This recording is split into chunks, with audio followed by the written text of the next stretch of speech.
Here's how to withdraw funds on Robinhood.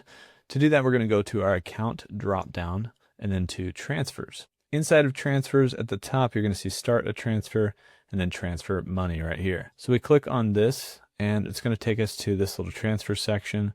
You're going to pick the amount. Maybe I'll just transfer $2 to my bank account, right?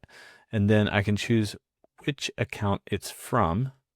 And so when I click on that, I can choose my Robinhood account. And then that's going to switch the 2 to be my bank account. So I select the bank account I want to withdraw funds to.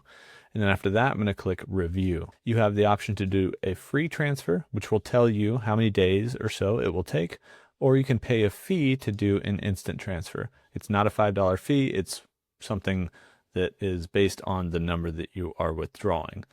My numbers here are all sample numbers, so they don't really make sense.